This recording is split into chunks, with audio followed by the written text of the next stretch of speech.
Alright guys, how's it going? I actually started work and I feel like it's going really, really well.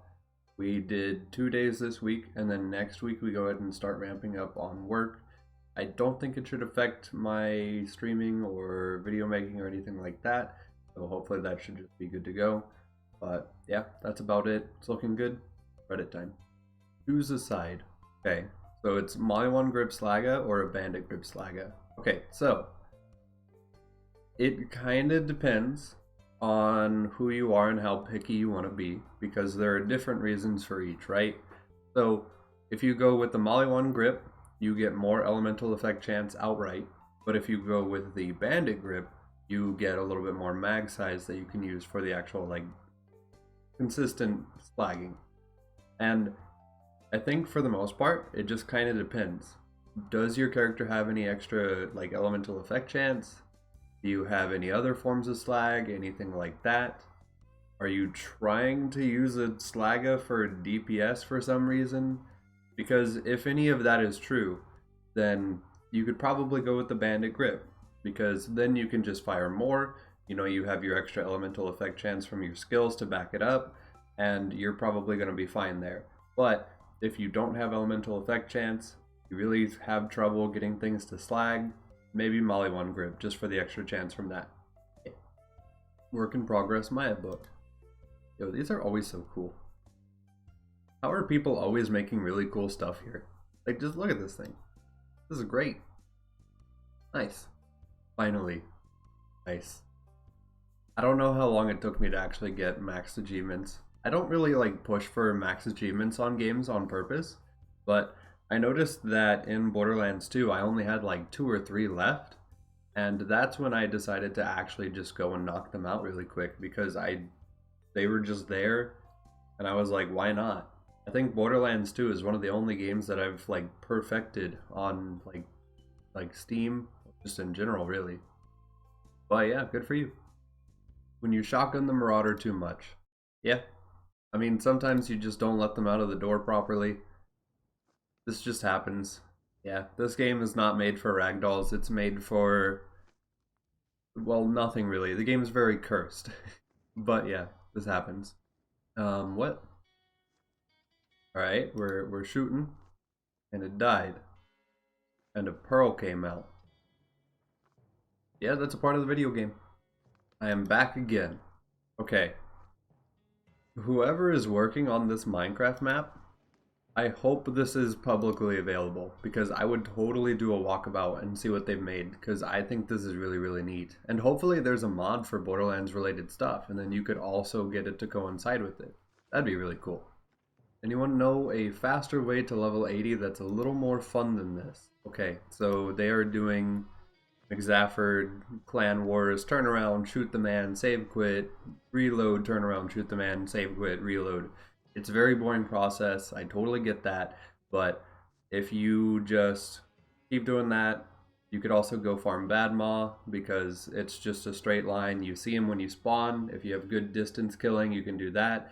Or you could go farm Rabbids, you could go farm Tubbies, because you'd also get class mods from doing that, but also Rabbids and Tubbies drop a lot of XP on kill, so you could do that instead as well. Or you could go do Uranus, because Uranus will also have a bunch of loot you can sift through. If you have really good big enemy damage, you can deal with them. As Maya, I wouldn't recommend this. Maybe if you were Sal and you were doing like a deputy build, I would say you could also go do the dragons in Tina DLC, because they are also incredible XP. But once again, they are raid bosses, so they're a little bit rough unless you have the damage for it. But yeah, stuff like that. There are other niche options, but it's really just a grind to level 80, unfortunately. Farming E-Tech rifles, got this on my first run. Okay, well, nice Pearl Tunguska, feels good. You could sell it, it's cash I guess, but E-Tech rifles aren't really that favored because they have the reduced crit, they don't really deal that much damage compared to just like a normal purple, and they're just harder to find. So I'd probably just recommend get a purple instead, use that. Of course, the E-Tech SMGs and the E-Tech launchers are fine, Sometimes the pistols or something like that, if you want to just like throw them if they're TDORs, because then they're just better damage. But yeah, the assault rifles and the sniper rifles I would not really recommend. Hello all, I've played Borderlands 2 for quite a while. I always seem to stop playing a character when I have the choice to go into UVHM, but today's the day I want to push forward. I was wondering, would my current loadout be sufficient, or should I try grinding for certain weapons, shields, or mods? Well, this all looks really strong to me. I have a couple questions, of course, but that's with everything in the game. So the Triquetra, you could probably deal good damage with this. I feel like as Maya, maybe like a sniper rifle here would make more sense because you already have two pretty good close-up options here. And then you also, of course, have your rocket launcher for your second winding, I bet.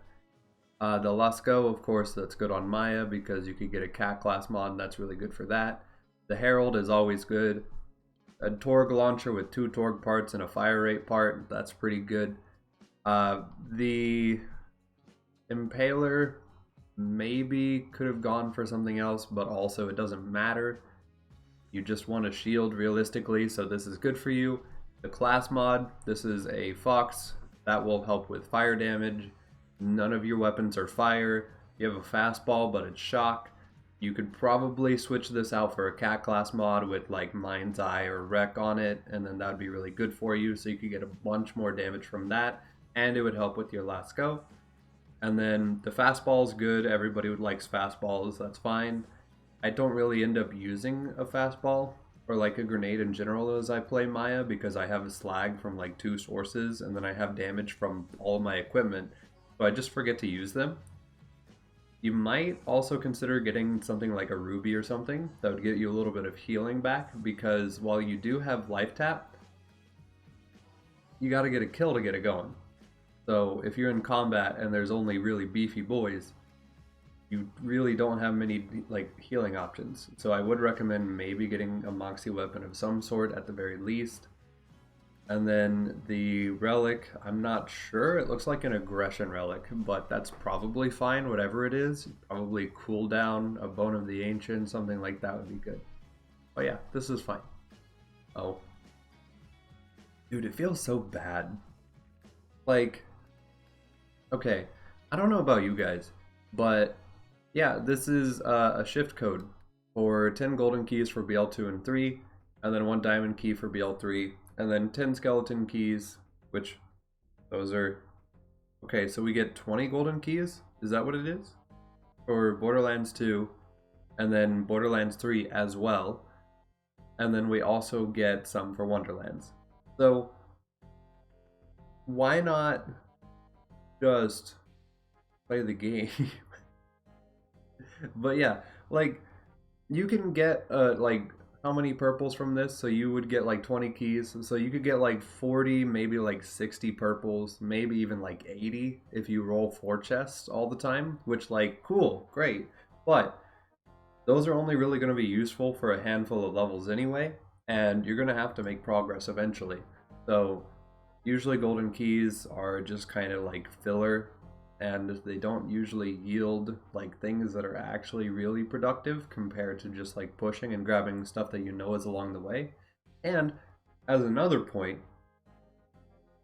Gearbox is actively just avoiding any problems that we have and just giving us shift codes instead. And I feel like that's even more of an issue because we have problems with OP10 being way too strong, the doubled health pool raid bosses. We've got, like, things that make the game crash still happen. We got a bunch of stuff that's just wrong. And they don't come back and fix any of it. And then they give us shift codes and people are super stoked about it. And I get that. But can we have a working game too? You know what I mean? Like, they're really fun games, but they could be like tweaked a little bit, and we know it only would require a little bit because people have made mods to address it. But if we could just get official support on it, or if they could release the remaster and actually let us know what's going to happen with it, and then maybe add mod support into the remaster Skyrim style, that'd be great. But as of right now, have some purples, I guess. I don't know. Took this image back in 2019. Gotta love it when you break the laws of gravity. Oh, gravy. Yeah. You know, Borderlands 2 is a video game where the tires of the cars have an amount of magnetism to them, and they just try to like hold on to stuff to make it feel like you're driving a car, but it doesn't always work out how it's supposed to. As you can clearly see by this, it's cursed. It's funny though, but yeah, it's cursed. Why did this collection used to cost 235 euros? That's euros, right? I've never played any of these games. Okay, so basically, the collection itself did not used to cost this much. This is Steam's way of telling you how much of a discount you're getting from buying each individual piece of the package based on the original base prices of the DLCs and the base games.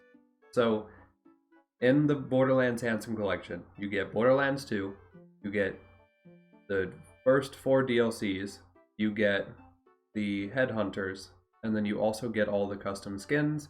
You also get the Season Pass so that you can get the Gearbox weapons and stuff like that. I think you also get the Special Edition, so you also get the extra heads and stuff from that, and also like the Skyrocket. And then you get UVHM Upgrade Pack 1 and 2, so that you can have level 61 and then level 72 with OP levels, and then maybe if we're lucky they put Commander Lilith's Fight for Sanctuary DLC in there. I don't know if they have yet. They really need to if they haven't, once again, and that brings you up to level 80, and it makes the game way harder for no reason other than it's funny.